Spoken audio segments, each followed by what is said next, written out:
સુરત શહેરમાં વધુ એક વખત દબાણ ખાતાની ટીમ અને લોકો વચ્ચે ઘર્ષણ થયું છે।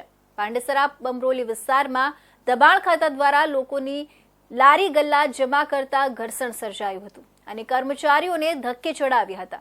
ફક્ત એટલું જ નહીં, લોકોએ આક્ષેપ કર્યો હતો કે જે લોકો પૈસા આપે છે તેઓની સામે કોઈ કાર્યવાહી કરવામાં આવતી નથી। સુરત શહેરમાં અવારનવાર દબાણ ખાતાની ટીમ અને લોકો વચ્ચે ઘર્ષણ સર્જાતું હોવાનું અગાઉ પણ સામે આવી ચૂક્યું છે। દબાણ ખાતાની ટીમ જ્યારે કાર્યવાહી કરે છે અને લોકોના લારી ગલ્લા જમા કરે છે ત્યારે લોકો વિરોધ કરે છે અને ઘણી વખત ઘર્ષણ પણ સર્જાય છે। ત્યારે આજે આવો જ એક વધુ બનાવ સુરતના પાંડેસરા બમરોલી વિસ્તારમાં સામે આવ્યો હતો। મહાનગરપાલિકાની દબાણ ખાતાની ટીમ અહીં પહોંચી હતી અને લોકોની લારીઓ જમા લીધી હતી। ત્યારે લોકોએ અધિકારીઓને ધક્કે ચડાવ્યા હતા। લારીઓ જમા કરી લેતા પાલિકાની ગાડીઓ પણ રોકી લેવામાં આવી હતી અને અધિકારીઓ સાથે ઘર્ષણ સર્જાયું હતું। એટલું જ નહીં, લોકોએ આક્ષેપ કર્યો હતો કે જે લોકો પૈસા આપે છે તેઓની લારીઓ ઉઠાવવામાં આવતી નથી। આપ સૌ જાણો છો કે માનનીય પોલીસ કમિશનર શ્રી અનુપમસિંહ ગેહલોત સાહેબ તેમજ અમારા ટ્રાફિકના જેસીપી ચૌધરી સાહેબ અને ડીસીપી વાનાણી મેડમની સીધી સૂચના અને માર્ગદર્શન હેઠળ અમે ટ્રાફિકની સમસ્યાઓ ઓછી થાય, નાગરિકોને ઓછામાં ઓછી તકલીફ પડે એના માટે ઘણા સમયથી ડ્રાઈવ ઝુંબેશો અલગ અલગ ચલાવી રહ્યા છે।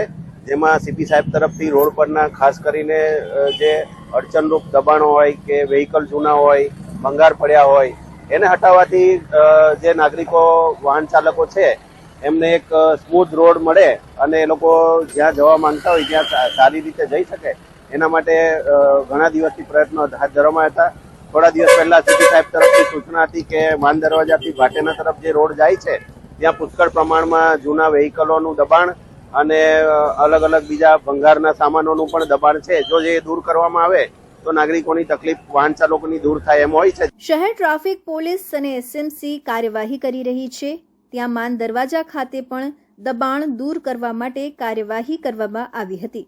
રોડ પર દબાણ હટાવવાની કામગીરી કરવામાં આવી હતી। રોડ પર વાહનો પાર્ક કરેલા હોય તેવા વાહનો જપ્ત કરવાની કામગીરી કરાઈ હતી અને બંને સાઈડનો રોડ ખુલ્લો કરવામાં આવ્યો હતો। શહેરના તમામ વિસ્તારોમાં પોલીસ દ્વારા માર્કિંગ કરવામાં આવશે અને બાદમાં દબાણો દૂર કરવામાં આવ્યા હતા। દુકાનો સીલિંગની કામગીરી પણ કરવામાં આવી રહી છે।